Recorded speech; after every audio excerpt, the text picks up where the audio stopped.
Madrid está lleno de lugares cargados de historia. Y de rincones ocultos a plena vista. Y alguien tenía que contarlo. Soy Lorenzo Gallardo. Soy David Botello.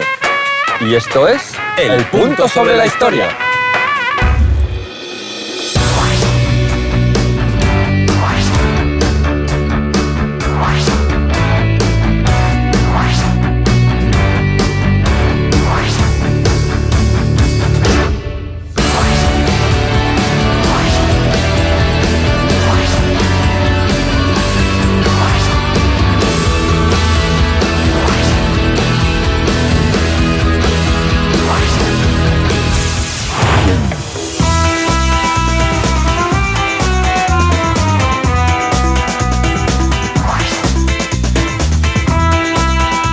Hoy vamos a pedalear más bien poco, pero las bicis no nos las quita nadie. Vamos a visitar el subsuelo de Madrid porque en el metro también hay mucha historia. Hoy traemos variedad, oiga, héroes medievales con nervios de acero, luchas, guerras, alianza. Es que a veces la realidad supera la ficción. Nos vamos corriendo, pero con cuidado para no meter el pie entre coche y andén. ¡Vamos para arriba! La historia es un punto. Estos murales tan colorines y tan surrealistas pertenecen a la estación de metro más nueva de Madrid. Este señor tan pensativo, tan triangulado y tan flamencote es Francisco Sánchez Gómez, más conocido como Paco de Lucía.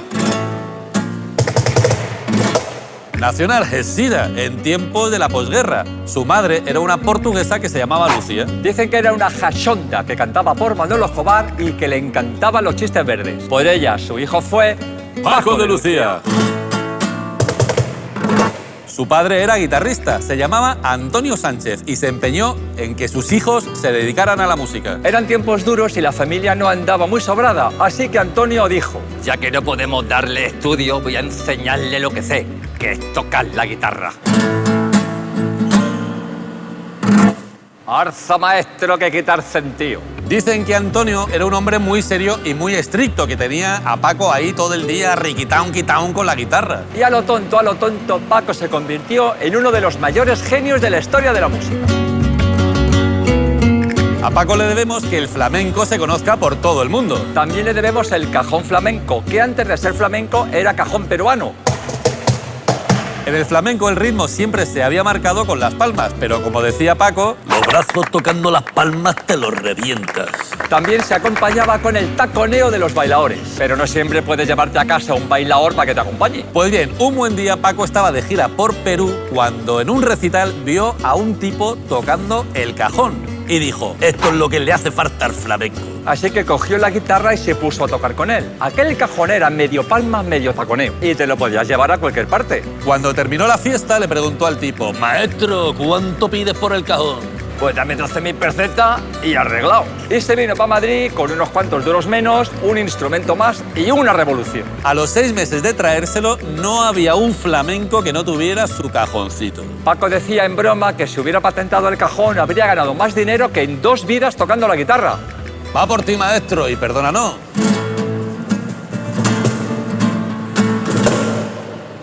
El metro es un punto.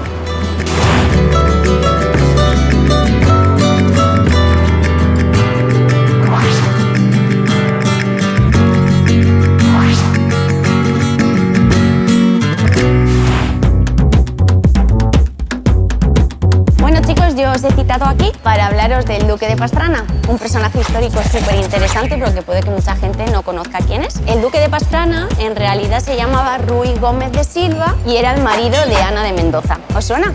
Ana de Mendoza, hemos hablado de ella. Bueno, os sonará un poco más como la princesa de Eoli, un personaje al que yo le tengo un especial cariño porque interpreté a esta gran mujer en la película de Teresa, así que estoy encantada de poder hablaros de todos ellos.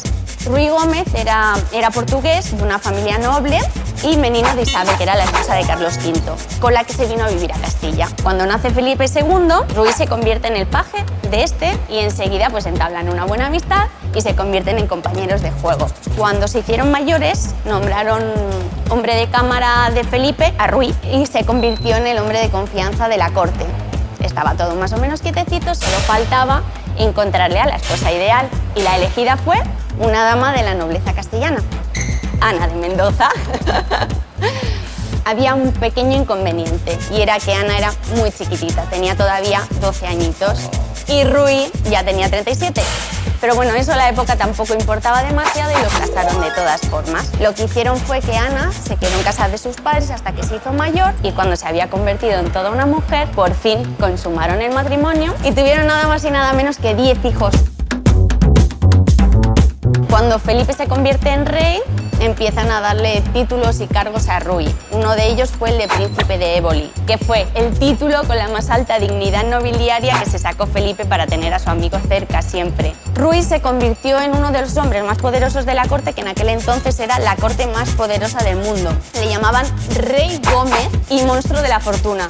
Imaginaros lo que debía ser. Rui, como portugués, decía que aquí en España se hacían las cosas a la española, no se iban a hacer a la francesa, ¿no? Se refería a que se hacía todo tarde, mal y poco. Era un tipo muy inteligente, muy hábil y eficaz. Además de todo su poder, Rui era el cabeza de uno de los dos partidos en guerra dentro de la corte de Felipe II, los ebolistas.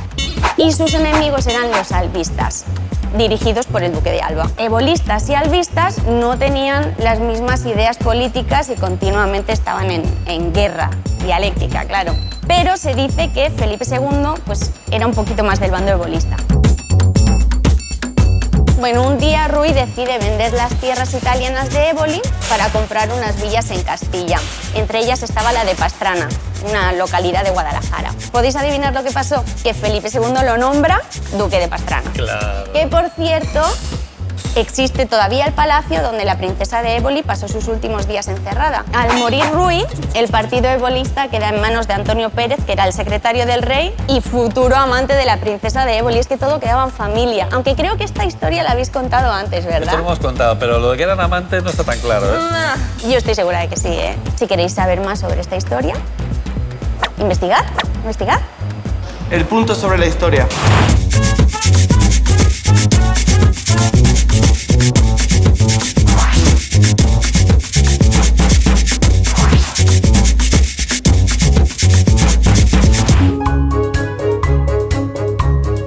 El señor que da nombre a esta estación es Vasco Núñez de Balboa, que a pesar de su nombre de pila era de Badajoz. Fue un conquistador de los de verdad, de los buenos y el descubridor del Mar del Sur. Nació en tiempos de los Reyes Católicos y vivió en una época en la que empezaban a llegar noticias del Nuevo Mundo. Cuando escuchó las cositas que contaban los marineros, dijo: "Esta es la mía". Y se fue a hacer las Américas. En las Antillas le dieron unas tierras y unos indios y se hizo granjero. Como no podía estarse quieto, enseguida aquellas tierras se le quedaron pequeñas. Se enteró de que iba a salir un barco a explorar tierras desconocidas y dijo: "Esta es la mía". Y se embarcó de polizón. Ya en tierra firme se empeñó en comprobar si era verdad lo que contaban los indios, que si había un inmenso mar allá hacia el oeste, al otro lado de unas montañas. Y dijo: "Esta es la mía". Consiguió un puñado de hombres y se dirigió al interior. Y empezaron ahí, dale que te pego, andando por la selva, Abriendo caminos ahí a machetazos, pasando fatigas y enfermedades, con los compañeros cayendo como chinches por los pantanos, con las fieras columpias ahí pisándole los talones, pasando unos calores infernotropicales. y ahí con los mosquitos haciéndosela pasar canutas. Y entonces, cuando la cosa se empezó a poner chunga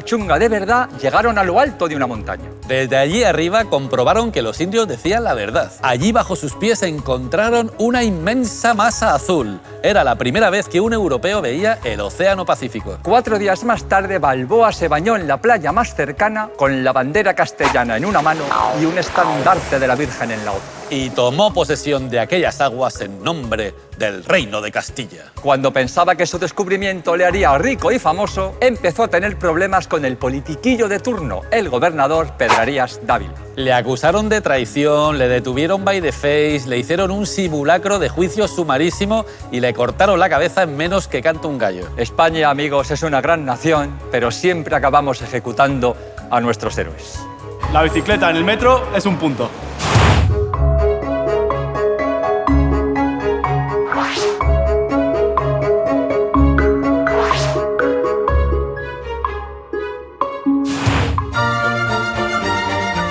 Esta estación de Anarcoiris es la que más ambiente tiene de todo Madrid y da nombre a un barrio que revienta de lo castizo que es.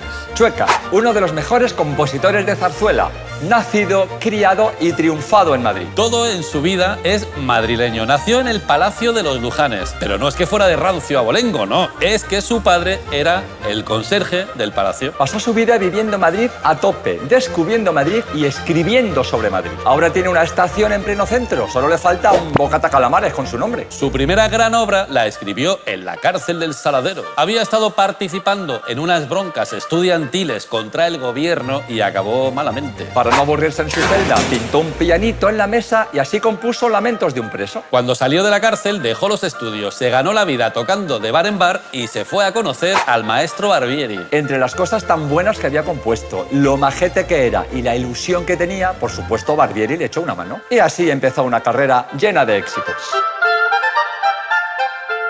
Como Chueca estaba un poco pece en composición, siempre tenía que echar mano de algún colaborador. Para que os vaya sonando, el top 10 era su amigo Joaquín Valverde. Valverde fue quien se encargó de orquestar, entre otras muchas cosas, la gran obra de Chueca, La Gran Vía. Fue un éxito rotundo. La Gran Vía estuvo en cartel durante 4 temporadas y la gente pedía bises y más bises en cada pase. La Gran Vía contaba también las cosas de la calle, que era como ver a tus vecinos del barrio. Los personajes más recordados son los 3 ratas, unos ladronzuelos a mucha honra. Soy el rata primero Y yo el segundo. y yo el tercero.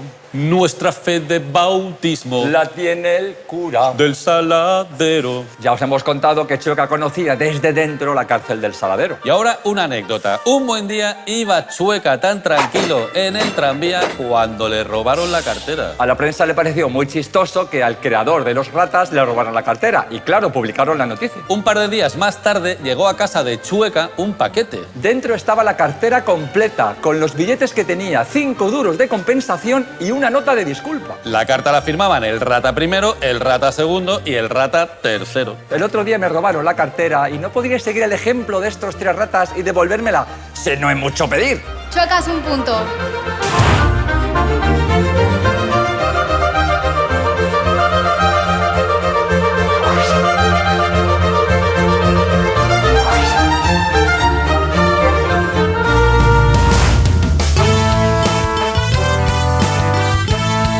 Que se vistan de bonito las balconadas, que recen en las capillas los feligreses, porque ha nacido en tierra de Granada la futura emperatriz de los franceses. Esta es la historia de Eugenia de Montijo, una mujer todo guapa que fue emperatriz de Francia y la española más famosa del siglo XIX. Era hija de un oficial español que luchó junto a los franceses en el ejército de Napoleón, que dicho así suena chungo. Durante la época en que el padre de Eugenia trabajó con Pepe Botella, por su casa pasó la crema de la intelectualidad. Uno de los asiduos era Próspero Mérimée, escritor francés que pronto se hizo coleguita de la niña Eugenia. Charlando, Eugenia le habló del triángulo amoroso que se había montado entre una cigarrera, un torero español y un soldado francés. Eugenia, que fuerte, acababa de regalarle a Próspero Mérimée el argumento de la obra que le haría inmortal, Carmen. Con un padre afrancesado, Eugenia acabó por conocer Francia. Era cuestión de tiempo. En uno de estos viajes, Napoleón III acababa de proclamarse emperador. Napoleón III era muy mujeriego. En una fiesta se fijó en Eugenia, que es que era como para no fijarse. Nada más conocerla, Napoleón se atusa los bigotes el muy bribón. Perdone, señorita, la indiscreción, ¿por dónde se llega a su habitación? Eugenia se protege tras la mantilla. La color se le sale por las mejillas. Se le encienden los ojos, la voz le brilla. Por la capilla, señor, por la capilla. 11 meses después, Eugenia se las ingenia para pasar por el altar del brazo de Napoleón III. Hubo bodorrio por todo lo alto en la Catedral de Notre Dame. Pero claro, los franceses no podían ni verla, era española y la culpaban de todos los males. Francia se metió en la guerra de Crimea. Perdió. Y los franceses culparon a Eugenia. Francia se metió en los jaleos del emperador Maximiliano en México. Perdió. Y los franceses culparon a Eugenia. Francia se metió en una guerra contra Prusia. Perdió. Y los franceses culparon a Eugenia. La guerra franco-prusiana terminó cuando Napoleón III se dejó capturar y le destronaron. Y los franceses culparon a Eugenia. Sin el imperio, a la Montijo ya no le quedaban argumentos para aguantar los cuernazos que le ponía su marido. Así que se separó de él, hizo las maletas y se marchó a Inglaterra. Poco después, a Napoleón III le dio por morirse. Luis, el hijo de la Montijo y de Napoleón, empezó a sentir la carga de llevar el apellido Bonaparte y le dio por hacer méritos. Luis cometió 3 errores. Cometió el error de alistarse en el ejército británico. Cometió el error de marcharse a Sudáfrica a luchar en las guerras zulúes. Y cometió el error de dejarse matar. Tras la muerte del príncipe Luis, Eugenia se quedó sola y ya nunca dejó el luto, pobrecita mía. Siendo una ancianita, volvió a Madrid para morirse en el Palacio de Liria, que era suyo. Su herencia multimillonaria vino a parar a España. ¿Y qué hicieron los franceses? ¡Culparon a Eugenia! Eugenia de Montijo es un punto.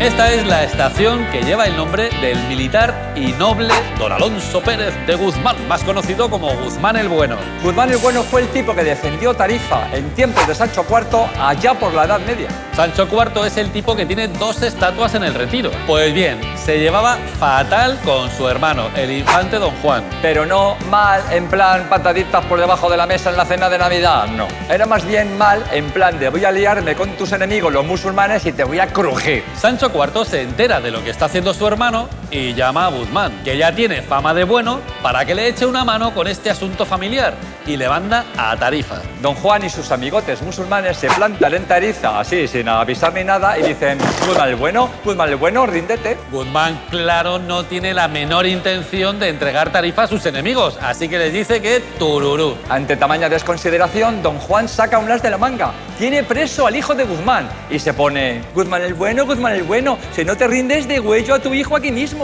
Guzmán el Bueno se sube a la torre más alta del castillo, coge su puñal y se lo lanza al enemigo diciendo: no engendré yo hijo para que fuese contra mi tierra. Matadle con este cuchillo, que más quiero honra sin hijo que hijo con mi honor manchado. Don Juan, que es malo, malísimo, coge el cuchillo con una mano, al niño con la otra y ¡zas! Se acabó.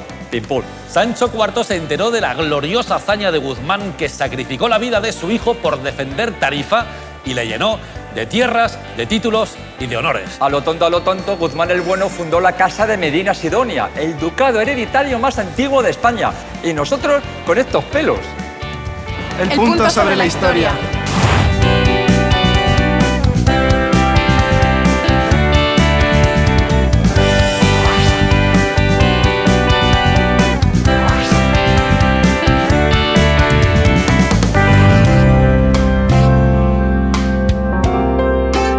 Serrano es posiblemente la calle más chic de todo Madrid y una de las más caras de España. El señor que da nombre a esta estación era un general. El general Bonito, ¿cómo te quedas? Pues topicueto como siempre. Así le llamaba a una adolescente Isabel II. Serrano fue uno de sus primeros amantes. El general se cameló a una jovencísima Isabel II y la inició en el amor para manejarla políticamente. ¿Cómo era el general Serrano? Maquiavélico, calculador, frío, ambicioso. Era impresionante. Su vida política parece un culebrón plagado de líos de faldas. Se lió políticamente con Espartero, al que dejó plantado por Narváez. Narváez le salió rana porque le intentó alejar de la alcoba de Isabel II, así que le puso los cuernos con la Unión Liberal de O'Donnell. Luego se lió con Prim y Topete para montar la gloriosa revolución y expulsar por fin a Isabel II, su ex amante. En el nuevo régimen, Serrano se convirtió en regente con tratamiento de alteza. Cuando Prim, su antiguo compañero, se dedicó a buscar rey por toda Europa, Serrano se puso de los nervios. Según todos los indicios, Serrano estuvo detrás del asesinato de Prim. Eso sí, ya por fin, cuando llegó Amadeo de Saboya, el tío siguió siendo presidente del Consejo de Ministros. Y cuando se fue Amadeo y llegó la Primera República, el tío siguió siendo jefe de Estado. El chollo se le acabó cuando llegó la Restauración. Alfonso XII no quería verlo ni en pintura. Es que el rey tenía el corazón partido por el pasado del general Bonito. Iba de liberal, de progresista, de revolucionario, de monárquico y de republicano. O sea, no se despegaba del poder ni con agua caliente el tronco. Podía ser el santísimo patrón de los chaqueteros españoles. En lo que no acertó fue en elegir la fecha de su muerte. Le dio por morirse el mismo día que Alfonso XII. Ay, pobrecito, con lo que le gustaba figurar. Su muerte pasó tan sin pena ni gloria que hoy ni siquiera sabemos dónde están sus restos. Misterio sin resolver en el punto sobre la historia. El punto sobre la historia.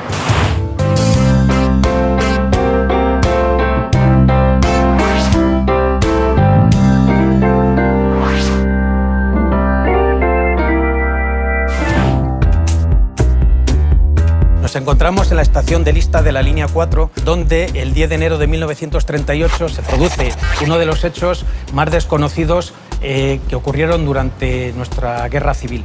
Aquí ese día, sobre las 11 de la mañana, se produjo una explosión, sale humo y entonces se acude y se ve que ha explotado un taller de recarga de piezas de artillería que se encontraba aquí y la onda expansiva llega hasta Sol.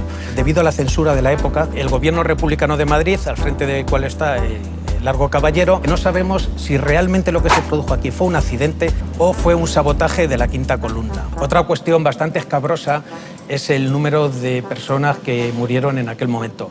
Si nos vamos a datos de Pedro Montoliu, él habla de que hubo 98 muertos, una enfermera francesa que es evacuada y facilita el dato de 800 personas fallecidas que publica L'Époque y que se hace eco de él el ABC de Sevilla del sábado siguiente, el día 15.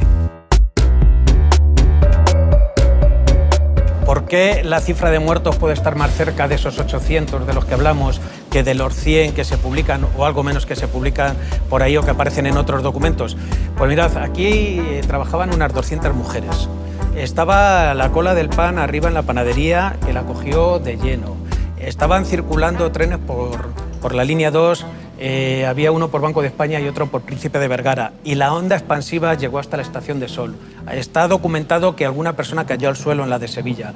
Luego nos inclinamos más por un número más cercano a esos 800 que quizá los 100. Y este, precisamente, es uno de los grandes misterios de la Guerra Civil Española que ocurrió aquí, en la Estación de Lista, donde nos encontramos ahora mismo. La historia es un punto.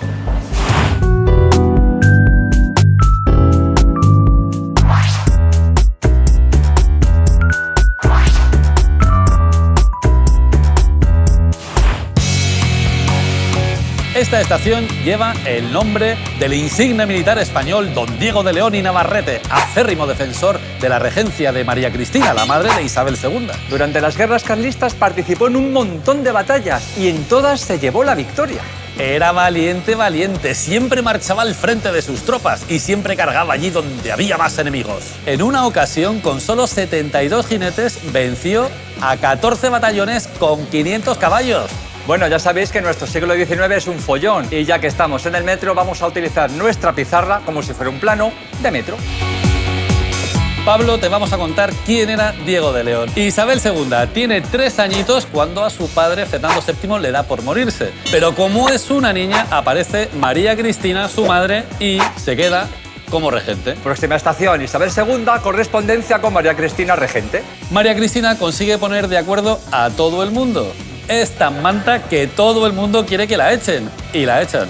El próximo tren de larga distancia conecta a María Cristina sin paradas intermedias con Francia. Espartero hace una de quítate tú para ponerme yo y se queda como regente. Por problemas técnicos se habilita un servicio para usuarios del metro alternativo llamado Baldomero Espartero. Y aparece Diego de León. Es muy fan de María Cristina, pero no puede ni ver a Baldomero Espartero. Y por eso cuando se entera de que Espartero se ha hecho con el poder, dice que ni hablar. Diego de León tiene correspondencias con las líneas Isabel II y de María Cristina, pero no con Espartero. Desde Francia, María Cristina conspira contra Espartero y se alía con Diego de León. Le financia un pronunciamiento que consiga devolverle la regencia. El plan es muy sencillo, entrar en Palacio y secuestrar a Isabel II para poner a María Cristina de nuevo en la regencia. Pero el pronunciamiento falla y Diego de León se entrega pensando que Espartero le va a dar un tirón de orejas. ¿Y no? Pues no, porque Espartero le dice, tranquilo, tío, que no pasa nada, solo te voy a hacer una cosa. Fusilarte. La decisión no gusta a nadie. Incluso se llega a pedir el indulto. Pero Espartero, que es un tío ahí bien bregado, dice que tururú, carta a la mesa, presa. Unos días más tarde, Diego de León se viste de gala y le llevan a la calle Toledo para ejecutarle. A Diego de León, que ha asistido a muchos fusilamientos, le preocupa que le fusilen mal, así que decide dirigir su propio fusilamiento. Frente al pelotón, se lleva la mano al pecho y dice: Que la mano nos tiemble, amigos. Atención a la voz de mando. No tembléis. Al corazón. Vamos, matadme y matadme bien. Chimpón. Diego de León es un punto.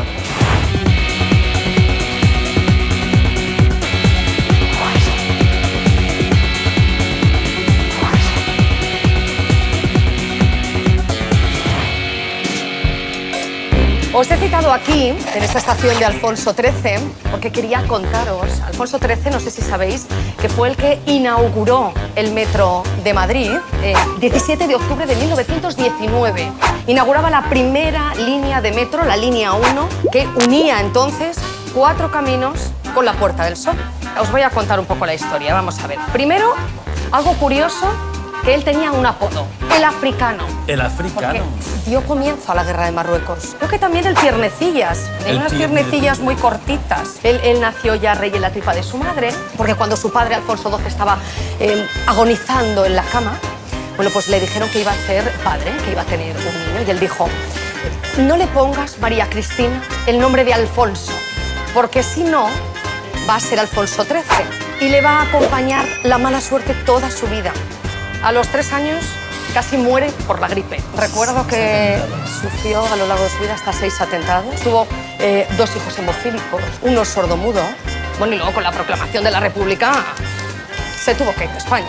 Recaló en Roma, allí terminó falleciendo por una angina de pecho y allí en Roma permanecieron sus restos hasta 1980, que ya fueron trasladados al Real Monasterio del Escorial por expreso deseo de su nieto, que es el rey emérito ahora, Juan Carlos I, el padre del actual rey de España, Felipe VI. A mí hay algo que me resulta muy curioso de Alfonso XIII. Él era un gran aficionado al cine. De hecho, en el Palacio Real mandó construir una sala de cine y él viajó a Hollywood para conocer a las grandes estrellas del cine de la época. Pero, sobre todo, le volvía loco un cine que se llamaba psicalíptico. Era un cine subidito de tono, erótico, que diríamos ahora. Y de hecho fue pionero, digamos, ¿no?, en la producción de ese tipo de cine. Pero no como actor. No. Pero él, por los años 20, en el barrio chino de Barcelona y con la ayuda del conde de Romanones, produjo una serie de películas con este contenido que dicen los entendidos que eran de cierta calidad. Y yo recuerdo títulos como El confesor o Consultorio de señoras. Esas películas y algunas más estuvieron como durante 70 años ocultas. Y misteriosamente aparecieron, las encontraron en un monasterio de Valencia. ¡Várgame! Y bueno, pues ahora ya se encuentran en la Filmoteca de Valencia. En vez de llamarle el africano o el canillas a este Alfonso XIII, ¿verdad?, a este rey, le podríamos llamar Alfonso XIII el psicalíptico. El punto sobre la historia.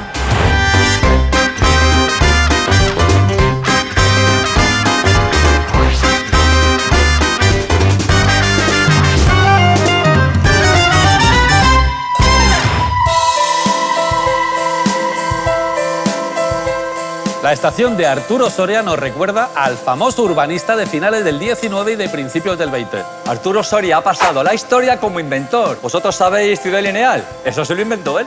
Dicen que era un hombre ahí reconcentrado de pensamiento complejo. Le hubiera gustado que le conocieran como matemático filósofo. Escribió varios libros, por ejemplo uno llamado Origen poliédrico de las especies, para que veáis que era un hombre de pensamiento complejo y tirando a denso. Sorprendentemente, nadie compró el libro. Nadie, ni siquiera consiguió que le financiaran el desarrollo de una teoría tan fascinante. Y así decidió dedicarse al urbanismo, un trabajo que, según su propio testimonio, no valía ni 2 pesetas en calderilla. Como era un urbanista filósofo, se inventó la ciudad lineal para acabar con el hacinamiento, con la falta de higiene y con los problemas de transporte de las ciudades.